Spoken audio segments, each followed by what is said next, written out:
Adrenal fatigue, burnout. These are terms you may see all over social media. But what do they mean? Some doctors say these aren't real diagnoses, and some of their concerns about this are real. However, we do feel that burnout, and we do feel that we have adrenal fatigue. So what do we do about it? Dr. Renee Wellenstein is my guest today, and she is a board-certified OBGYN, and she had her own extreme burnout moment that actually had her change her area of focus. And now she's a functional medicine expert and very passionate about this topic. So today we talk about what adrenal fatigue and burnout are and how to recognize the symptoms, how to prevent getting to the point of burnout, and then what you can do if you do get there. I won't lie, this topic is also near and dear to my heart because during the pandemic, I became an unexpected single mother and was running this podcast and a full-time job. Burnout probably doesn't even begin to describe how hard that time was. And so I found Dr. Renee Wellenstein's suggestions to be extremely helpful, and I hope you do as well. There's a lot of folks who don't find it to be a diagnosis. And I understand why. It appears as though there's not like a quick test you can take and therefore you have this. Yeah, well, adrenal fatigue is a coined term, and it's really an adrenal gland that's not quite functioning optimally. It's an adrenal dysfunction, hypoadrenia, lots of words for it. But I love the word adrenal fatigue. And again, that's kind of fallen out of favor in modern day right now because it's not one of those what they call ICD-10 codes that you can circle. But again, I love using it because it exactly describes how generally a person will feel, which is the number one symptom is fatigue, extreme fatigue. And here's the reality, this is something that's actually been in the medical literature and diagnosed by docs hundreds of years, but the problem is in medical school, we are trained, and I can say this because I've gone through medical school. I've been on both sides of this. And I also was not aware of this condition, but we are trained in the medical emergencies. We are trained in the extremes of adrenal dysfunction, meaning your adrenal glands, which produce hormones, one of which we talk about a lot, which is cortisol, our stress hormone, is producing no hormones whatsoever. And that is a life-threatening emergency because there's other hormones from our adrenal glands that help with blood pressure because of the salt potassium balance that it maintains in our blood. Helps with infections, immune support, anti-inflammatory. But the most crucial is the blood pressure issue. And, so if someone has Addison's disease, and that's what it's called when you don't make any hormones, that's an emergency. On the other end of the spectrum, which I learned about in medical school, is Cushing's syndrome. And that's whereby your adrenal glands are producing too much of the steroid hormones. And that's not life-threatening in the sense as Addison's is. However, there are very obvious physical manifestations. You get a humpback and you get different, discolored skin striations. And the interesting thing is all of the in-between is not treated with medication. It's treated mostly with lifestyle modifications and possibly some supplementations to help you get to that level of feeling better. And, I do think the controversy comes from the fact that we're not trained in medical school to think that there's anything in between those two extreme diagnoses. But think about it. Women in perimenopause. Does a woman, generally speaking, a woman just doesn't wake up one day and her ovaries stop working, right? It's years of them running out. And again, it's a little bit of a different scenario because she's running out of eggs. So that's what that happens there. But, kidney disease, someone doesn't generally wake up one day and their kidneys stop working. Generally, it happens over a series of years before they get chronic kidney failure or even heart failure.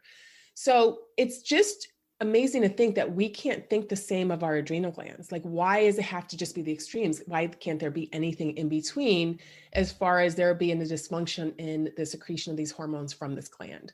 How would you describe the symptoms? The adrenal gland, again, produces a lot of different hormones, but the one we always focus on is cortisol. And cortisol is I always like to say it's our get up and go hormone.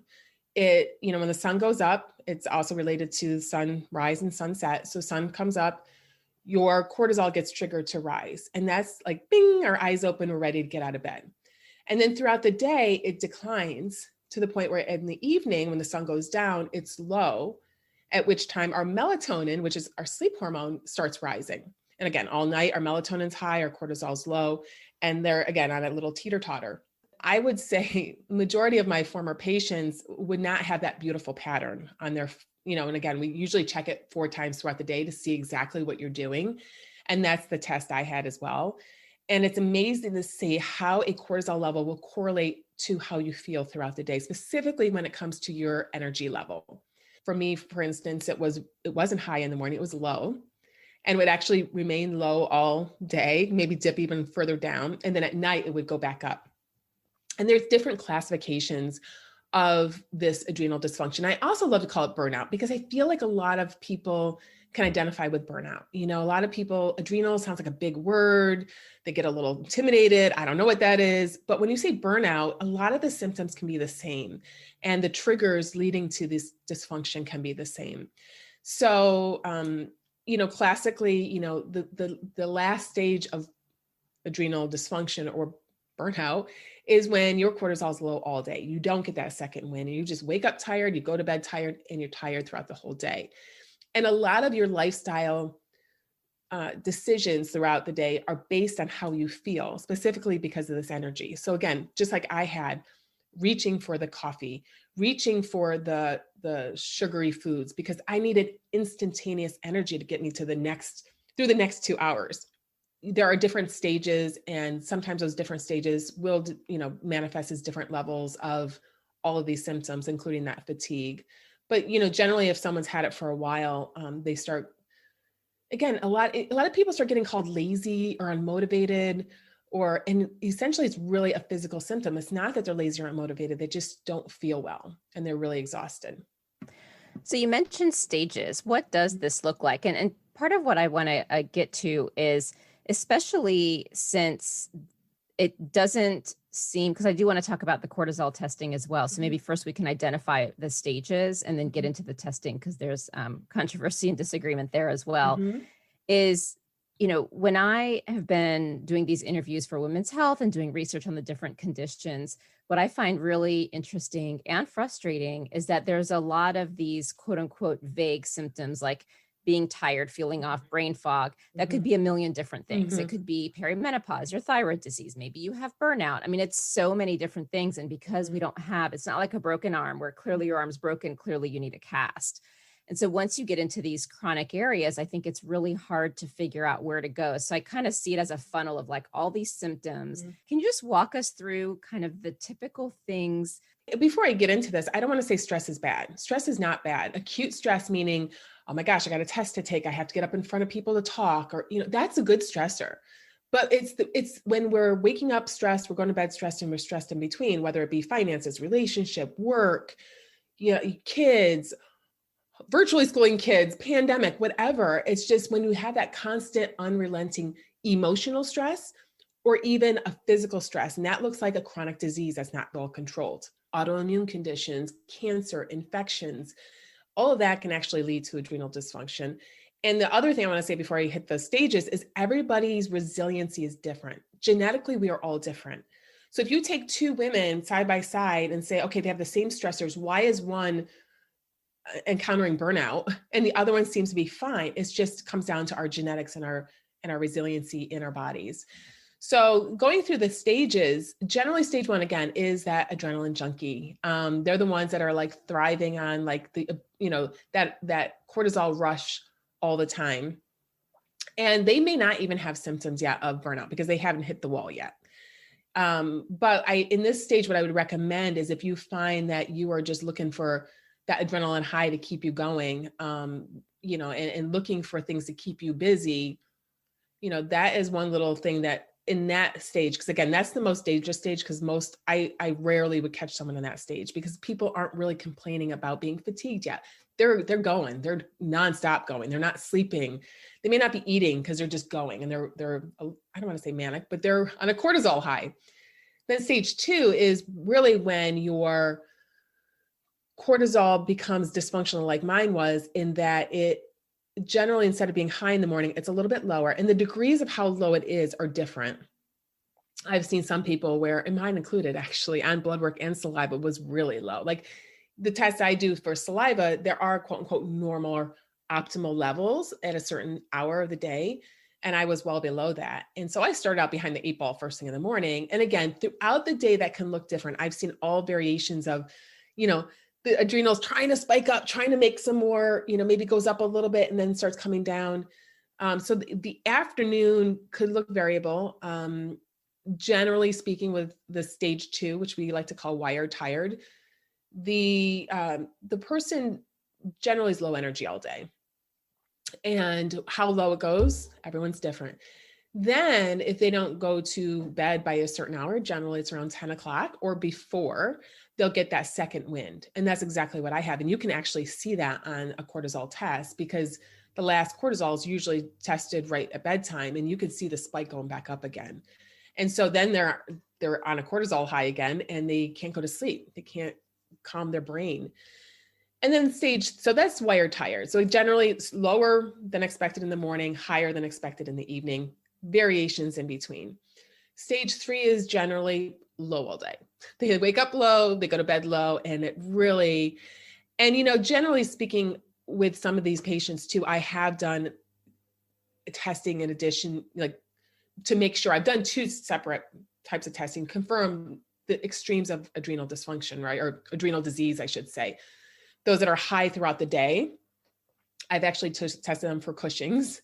And, again, low all day, I want to make sure they don't have ADIS. I want to make sure this is not a medical emergency where we need medical medications and intervention. So, when I've ruled that out, then I was like, okay, the interventions to help with burnout are not going to harm any other things that might be going on. Because, getting more sleep, that's healthy. And that could actually help with female hormones as well. Eating better foods, the foods that you're not turning towards to get you through the day. And it's really hard, I have to admit, because I went through it, but trying to make smarter, healthier choices so you don't continue that vicious cycle, this adrenal burnout. And again, burnout, adrenal dysfunction can affect female hormones. It can affect thyroid hormone. It can affect gut function. It can affect brain health and heart health. So I do think at a baseline, when I'm talking to someone and they kind of give me the classic burnout symptoms, and then I get a history of what's been going on. And generally speaking, they will have some sort of chronic stressors that are like the elephant in the room. I will work on burnout as well as anything else that I suspect. So let's talk about the cortisol testing, because even when I was researching, does adrenal fatigue exist? There was a lot of questions around the different types of diagnostic testing. So can you walk us through how you can test and why there may be disagreement, and maybe part of your answer will be it's not necessarily a diagnostic, it's simply added information. So how does the testing fit in? Any type of functional medicine testing can be costly because it's generally not covered by insurance companies. So I actually many times now will just practice what I call empiricism. I've looked at enough of the testing curves to know, based on someone's symptoms, most likely what that would look like. However, if a woman is like me and said, listen, I want to see it, I recommend a saliva test. So that's generally, you take 4 measurements, morning, afternoon, evening, and bedtime. At your best, you remove any stressors. And that includes, eating, exercising. So anything that's going to potentially elevate your cortisol level. You collect the saliva. So you just spit in a tube. I've done it while driving my kids to school before. Here I am spitting in a tube. And then those 4 tubes you send into the lab, and then they measure the level of cortisol throughout the day. And then they plot it on a really nice curve, and you can see what it looks like. It's interesting because I have to say, and that is the preferred test, number one, because you can do it in the comforts of your own home. And number 2, it tests for what they call the free hormone. So the hormone that's not bound to other proteins in your body. It's what your body is able to use. Number 1, when you go to your regular doctor, they're going to look at like you're crazy. Adrenal what? And that was me too. And I never spoke down to patients. And quite frankly, I never had a patient coming to me to ask me about this, but we're in a different day and age now. We are, many more people are much more savvy when it comes to their healthcare and much more of an advocate for their health. And they're asking questions, which is, I highly recommend. The treatment is simple, not easy. I don't want to say easy, because when a woman is feeling as awful as she can feel with adrenal dysfunction, changing your diet and getting more sleep, that's not going to be easy, but it's simple. And there's simple, tactics that she can do to correct it. So your regular doc, again, I didn't learn this in medical school. So most docs out there, we are so busy in medical school learning how to make a diagnosis that fits in a box that we can circle, and what medication can we use to correct that? Because let's be honest, most people go to their doctor with a complaint and they want a medication, and that's what makes them feel better. I work with a subset of the population now that may have tried that and don't feel better, like myself. They just want to approach their health a different way. The other option of testing is a blood test. But here's the problem with the blood test, and I've had that blood test as well, is that number one, you have to go into the lab first thing in the morning. And most labs are busy in the mornings. People are trying to squeeze it in before work, right? So now they're already stressed as it is. Some women got their morning workout in before going to work. So their cortisol is already higher. And then they walk into I actually had patients tell me in the past, I walked in the lab and I saw someone I didn't like. What do you think their cortisol level? Or they have to wait, So these are all external stressors that are going to raise her cortisol level. And that's not a bad thing. But when I'm interpreting a test and see the level, I'm like, wow, it looks fine to me. Meanwhile, that's not really, she's right now on a current cortisol high because of the stressor that she's embarking upon. So, and it doesn't test for the free hormone. And, a stressor of just getting your blood drawn, I never love my blood drawn. And so I know my cortisol's getting spiked there. So it's not the most accurate measurement. One question that I did want to ask about what the stages, especially when you were talking about the adrenaline junkie. When I think adrenaline junkie, I'm thinking back to the days where I started running and I trained for the New York City Marathon and I got hooked. And what's really strange is, when I stopped, a friend of mine came to me and she goes, "Why are you running?" And I couldn't answer the question. And I think it's because I was just like trying to get the high of training for something and achieving a goal. What is it defined as? Because I think that would be really helpful. And then we can start diving into some of the solutions. Yeah, I don't want to say every adrenaline junkie is going to get a burnout. Again, it goes back to, resiliency and genetics. Okay. The other thing I want to comment on athletes, they're kind of a unique breed because you have to think of people that are athletes. Generally what do you do? You eat well. Yep. You sleep. True. Your exercise is your stress relief, right? So talking about managing stress, you're probably not eating the junk food. So you're already doing many of the lifestyle changes that I recommend because you're an athlete and your body is your temple. Like that's your, without it functioning, you're not going to be able to go for the run. You're not going to be able to do that marathon. However, it can be super stressful on a body in that, there's the physical stressors, but then there's also, there's a lot of women in competitive sports that lose their periods. That right there, when I used to see women and they lost their periods, it's a stressor in their body, whether it be a emotional or a physical stressor, So, running hours and hours a week or not eating enough or whatever the case may be, your ovaries are essentially saying it's not a safe place to have a baby. You're going to die because our body doesn't know we're not going to die. But when we're under these extreme levels of stress chronically, your body's like, I got to protect her the best I can. And that means not bringing a baby into this world because we got to put all our resources into her. So a lot of times it is, when we lose our period, it's like, oh, maybe my body's a little too stressed. And that's that's a very good indicator that maybe we push things a little too far. But again, I think the athletes, generally speaking, and again, it's not, some athletes train year round, others it's very episodic. You're training for a race, or what have you. So you kind of have the on-off breaks that you do give yourself that physical break and you go back. So maybe the adrenaline junkie is just any of us who are doing unhealthy quick fixes, like the tons of coffee or the obsessing about working out rather than it being around a purpose or correct. bragging about 2 hours of sleep every night. Yeah. You have your corporate person in New York City who's trying to climb the corporate ladder. They're at the office.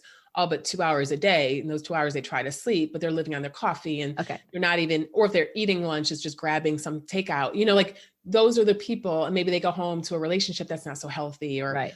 like, so there's a lot of things that are going on in our day, but then there's a lot of compounding things that could push you over the edge. I know you talked about sleep and food. Tell us what good looks like there. I know I've learned a lot. I've been doing so much experimentation. And for a lot of us, it takes something happening to us. I think with your horse, my infertility, to really force us on this path of getting to know our body and doing that intense research. So someone who's just starting out, instead of waiting 10 years for them to do this experimentation, why don't we give them some, quick, easy tips of how they can start to get out of this. So when you said sleep, what does that look like in a reasonable way? So someone who is not like at the end of their rope of burnout or like, really, how am I going to do this? So tell us about that one.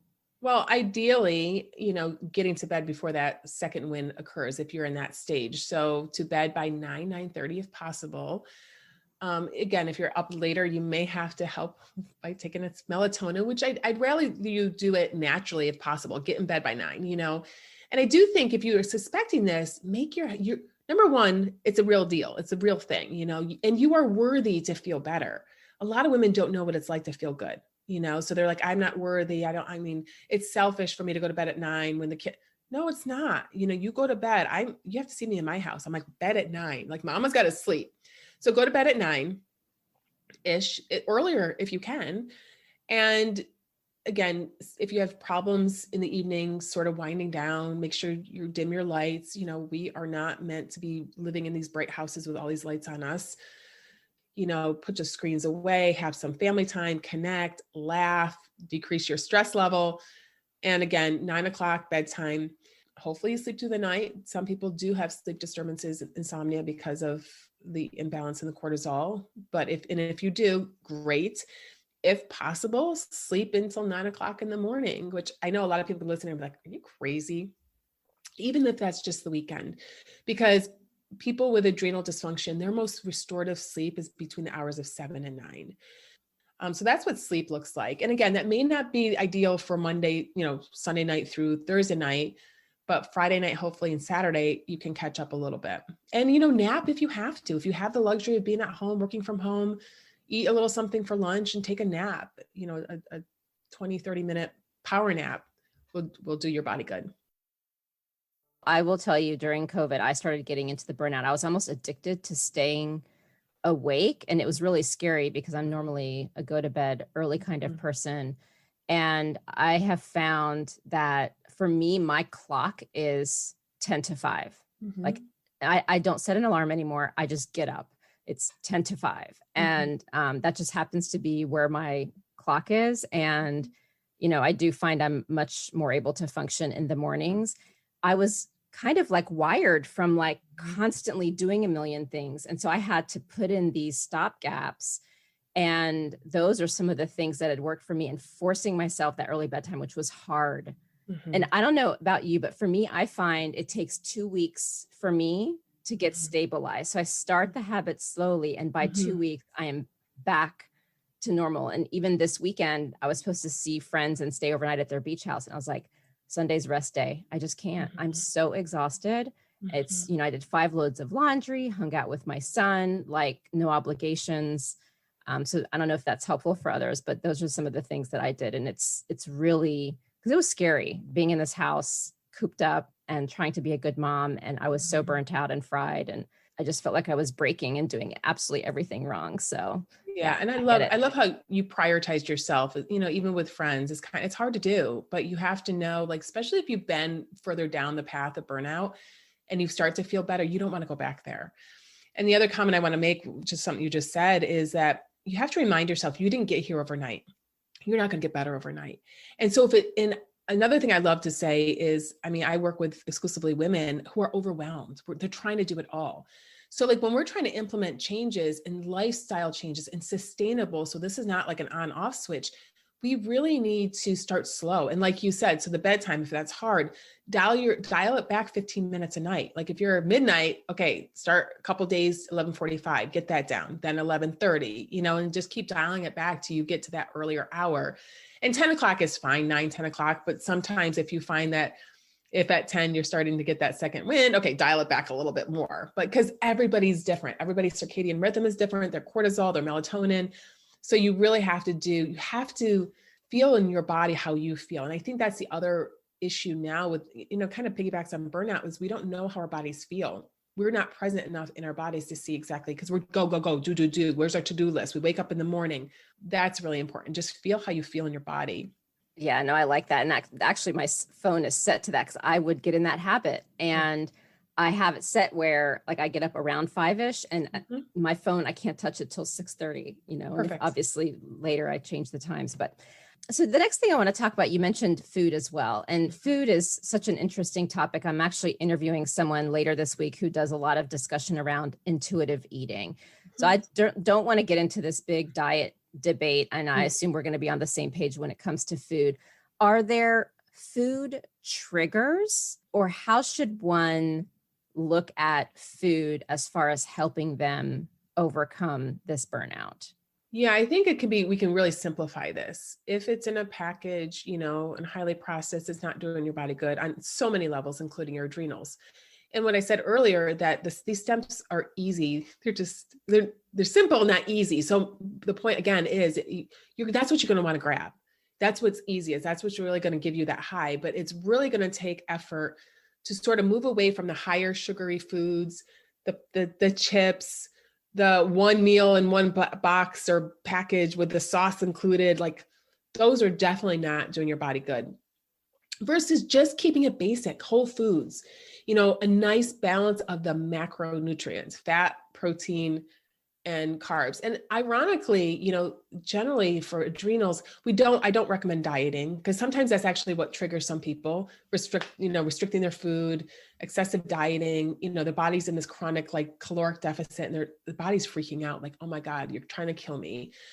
I used to be a competitive bodybuilder, and I used to see it in a lot of my colleagues that were bodybuilding, because you do a ton of exercise and you're not eating very much. Of course your body's a little stressed or very stressed. And, so I think we just keep it very simple of saying, do your best to just eat real food.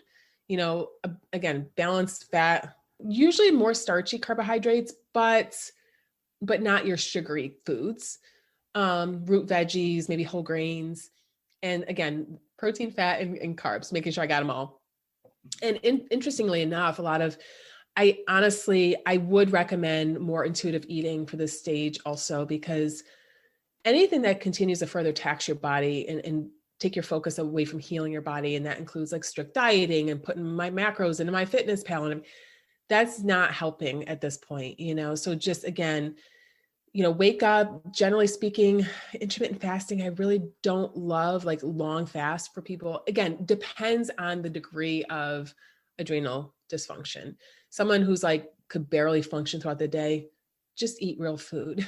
Wake up, eat, try to cut down on the coffee as much as possible. I'm not saying you can't have a cup of coffee or even two, but if you find you're drinking a pot of coffee a day, maybe too much. Or your energy drinks, gosh, those energy drinks are full of sugar. I had someone once who was almost diabetic just from drinking the Red Bulls throughout the day, because they have like so much sugar in them. So, again, kind of just coming back to what many people know and again, I don't want to say should, but what does a body good? Real foods, cutting down at drinking excessive caffeine.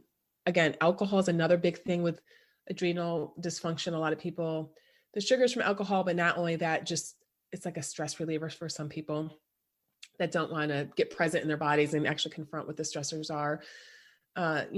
Processed packaged food, because a lot of those have all of the nutrients taken out of them. They're very highly refined, which means all of the fibers taken out, all the things that are good for your body that keeps you satiated and full, and the nutrients are removed. So they're just really propagating this entire cycle of adrenal dysfunction. So we've spoken about sleep and food. Maybe we can just run through like a quick hit list on other things that people can just assess in themselves. And then I had another question that I wanted to follow up on based on that. So we've got sleep, food, I'm assuming exercise, getting some balance in there. Yeah, exercise is interesting. Again, depends on the level of dysfunction. If someone can barely move, I'm not going to say go do a HIIT workout, and I generally don't say start with HIIT. Like, for most people, a nice walk outside in nature, just reconnecting, or even yoga, gentle yoga, Tai Chi, like more of the relaxation types of movement of your body. Not to say that someone who has adrenal dysfunction can't do more rigorous exercise. I'm not saying that, but we really have to use our mind, use our brains of like, okay, if I can barely function through the day, am I really going to go on the Stairmaster for an hour? That's probably the best thing to do to your body right now. Not to say it's never going to be the case again, but we really have to pick and choose where we use our energy. And I do love moving your body, but maybe a little more gently. Okay. Kind of coming way back though, before we even talk about like food and everything, it's like, everyone's running around, I'm stressed about what? We can't, there's one thing to heal your body and do all the right things, but if you're going to continue that process in your head of something that's stressing you out. So, it's always number one is what is exactly stressing you out? Become aware of that. And my biggest recommendation for women is, what do you have to do? What do you have to do? What can you delegate? Meaning, what can you have someone else do? Or what can you delete off your list completely? Because I find women, we have this list of like 50 things. It's like, I know me personally, it's just not possible for me to get all those things done. So I have to look at my list and say, where can I ask my husband to do something to help? My kids, my assistant, where, and what don't I have to do at all? Or even what can wait for the next couple of days? What is urgent and has to be done today? If it's my to-do list that's stressing me out. If it's other things, your relationship, again, it's hard to come to terms with a relationship, but how are we going to lessen that stress and not just continue to live in that stressful relationship? Or finances, look at the finances, look, how are we going to tackle this? Because I do think continuing that cycle of stress, whatever the case may be, is just going to make matters worse. But I do recommend, women have completely lost themselves in the past year. I thought we lost ourselves before the pandemic, but I'm telling you, I don't know what happened, but women are just really not taking time for themselves. And I don't know if in the past it looked like a 30-minute manicure, pedicure, whatever, and we're not been doing those lately. We haven't been doing those. But even if it's 30 minutes of taking a walk or reading a book or taking a nap, if you really want to take a nap, that's your self-care. Or listening to a book on Audible. Maybe you don't want to read, or maybe it's laughing or dancing to music, whatever. Just really having that at least 30 minutes a day just to do something you love to do. Any other tips that you would like to add that we haven't discussed? Well, supplementation, there's always supplements too. And, we can get into that. But I do think, there's some crucial like nutrients, like B vitamins are really crucial for making a lot of our chemicals that make us happy and relaxed. They're called serotonin and GABA, and motivated, which is dopamine. We need B vitamins for that. And the B vitamins get depleted with stress.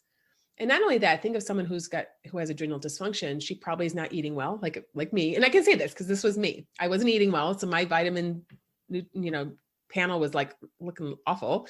And I was highly stressed, so my B vitamins were in the tank. And I don't think I've ever worked with a woman whose B vitamin levels were adequate.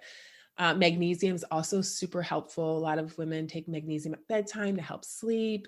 I have some that I help them, take it to help them go to the bathroom. It is wonderful at night if you are having a hard time sleeping, taking a little magnesium at bedtime, because it is a natural muscle relaxant. It just relaxes you, and it's an anti-inflammatory. So it's really great.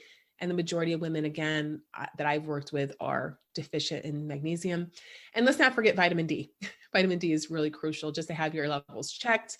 Make sure, again, we live in the Northeast. A lot of people are definitely deficient in the winter months. And again, we're inside on our computers most of the day. We wear a sunscreen. So many people have to supplement with additional vitamin D throughout the year. So just keep that on your radar as well, because that certainly won't help your adrenals.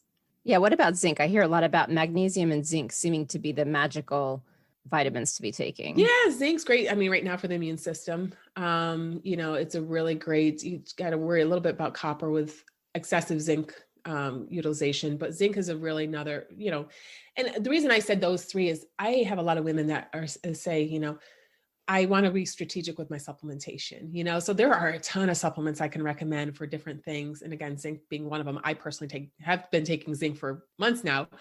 But if we're strategically going to say for the adrenals, again, zinc is important, but I would start with those three. And then, again, depending on the degree of deficiency or dysfunction of the adrenals, there are a couple others. There's these herbs out there, or adaptogens, they call them, that are like commonplace now. They're in a lot of these pseudo coffee drinks, like Four Sigmatic, I think, has one, or they all have a little bit of these adaptogens in them, which are adrenal gland adaptogens, which essentially what that means is they're from plants and they actually adapt your cortisol to where it needs to be. So for instance, if your cortisol is high, it'll lower it. And if it's low, it'll raise it. And my all-time favorite is something called ashwagandha. And again, you see this a lot right now. A lot of workout companies with pre-workouts and such have utilized a lot of these adaptogens in their post-workout proteins, because we find that, at a baseline, a lot of people have lots of stress now and a lot of dysfunction with their cortisol and their adrenals. My other really favorite one I just want to leave everyone with is something called L-theanine. And this is an amino acid from green tea that really helps calm you without making you feel sedated. And I always call it the natural Xanax. Because number one, it's non-toxic. You can't take too much of it, but it is a kind of an expensive supplement because it is from green tea leaves, but it's highly effective. It's highly effective for just that feeling of calmness. And it helps with focus as well, which I think a lot of people, when we get stressed and overwhelmed, we can't focus. We're always thinking about the next thing or tomorrow. And that really is counterproductive when we're trying to get some work done. And again, workout companies have put it in their pre-workouts to help with focus during workouts. So these are supplements that are out there being utilized for other things, but you will, you'll hear that keyword out there, adaptogen. You probably, now that you've heard this episode, you'll probably hear all the time now, like is on your radar, adaptogen, or this, you look at labels and you'll see L-theanine in something. And there's purposes and reasons why these companies are putting them in, because they really do work. When people are listening to this, I could see two extremes. Yeah. One extreme would be, this is overwhelming. I'm so overwhelmed. Really, I can't do any of this. Yeah. I'm going to go back to just being burned out. I was there last year. Then I could see the other extreme, which is, this is amazing. Tonight, I'm going to go to bed at 9. But before I go to bed at 9, I'm going to buy all these supplements. I'm going to go to the grocery store. I'm going to clean out my fridge, and boom, tomorrow I'm starting. So I would assume neither approach is ideal. So how should someone begin? Like, what would be your 1 to 3 tips on how to begin? Well, I think the easiest is sleep. And again, it doesn't have to be extreme. If you're used to going to bed at 11 and you try to go, doctor says go to bed at 9. I go to bed at 9. I'm laying there for 2 hours. No, that's not, I don't want that to happen. Like then, get back up, do something till 10:45. So start cutting back. So I think that's number one, easy thing to do. That's just not too extreme. Number 2 is awareness, even of like, I think it's one thing to just completely change your lifestyle, but what are you doing currently? So like, again, look at your day for the next couple of days. Like, what are you doing throughout the day? And if you can just swap out one unhealthier thing, such as drinking that pot of coffee, maybe decrease by 1 cup a day or every couple days for the next couple of weeks. I find that change occurs if we make it gradual, and we just, every healthy habit that we adopt, we just start, habit stacking one on top of the other, and start crowding out those things that aren't so healthy. So I do think that the whole nutrition change, that is months and months generally. And those that change it overnight, they don't stick with it, because you know what? They're exhausted. They're overwhelmed. Making real food all day, every day, when, starting tomorrow is going to overwhelm you, no doubt. And you're not going to stick with it. And the whole intention of doing this is that you want to feel better. So just little baby steps every day of like, making, next couple of weeks, make a healthier swap for breakfast, and again, you won't know what you want to change in your lifestyle unless you see what you're already doing. So maybe you're already doing these really healthy things, and it's just a couple things that you need to swap out.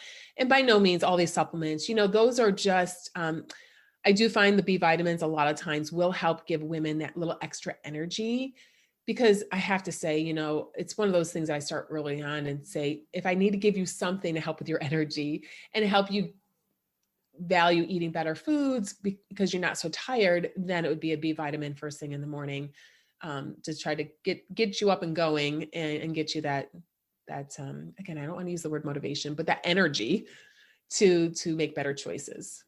No, that makes sense. And even the way you're describing it, I'm looking at how I unraveled from my extreme burnout. Like I can handle a lot. And when I'm saying I can't do this anymore, like I knew it was bad, and I couldn't spin out.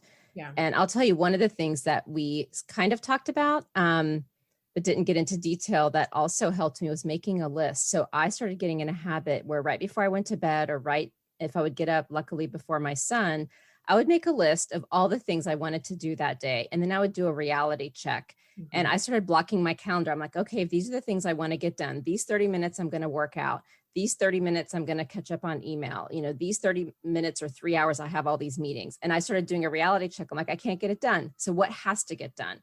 And I did the same thing. Like, what can I delegate? What do I just delete off my list and just, and then I started creating lists of long-term plans, immediate plans. And that way I could like not have it all spinning in my head. And even that started to help, because I was literally memorizing everything and had the world on my shoulders. Plus I was going to bed late. Plus I was waking up too early. It was a nightmare. I guess one last question. What's your greatest hope for women's health? Oh my goodness. That we have more, I don't want to say studies, that usually comes with medications, but I just want women to be heard more in the healthcare world, and not just be sort of shunned that you're a woman, you're emotional, you're this, you're that. We are humans with real symptoms, and it looks different. It looks so different than men, and we are different than men. And I do think a lot of women are poo-pooed for a lot of the symptoms that they go to their doctor for. Part of that also comes from the lack of studies on women. And I just want our voices heard in the healthcare world. We actually deserve to feel amazing. And a lot of times we are held back because of the conventional medical world telling us that our symptoms are normal. So if hopefully functional medicine, what I practice, becomes more of the wave of the future, as far as incorporating, as a choice for women to choose how they want to be taken care of, or not even choose, more collaborative with conventional medicine, because I don't think it's a competition. I think we can all work together just to get amazing health for women. Thank you for joining me today on Fempower Health. If you'd like to continue the conversation, please follow me on social media. I am most active on Instagram, LinkedIn, as well as TikTok. You can also subscribe to the weekly newsletter if you want to stay off social media to get the latest and greatest updates. And you can find a link to that either on my website, fempower-health.com, which is a hub to all the different health topics I've covered over the past 5 years, or you can go to the show notes, where there's links to all the helpful resources that are relevant to this discussion. And if you know of someone in your life who would benefit from this information, please do pass this along, because that is how we can ensure this important information reaches those who need it most. And for anything that is discussed medically, please understand that none of what we share on Fempower Health is medical advice. It is all for information purposes only, and only a conversation between you and your doctor can give you the care that you need. Thank you very much.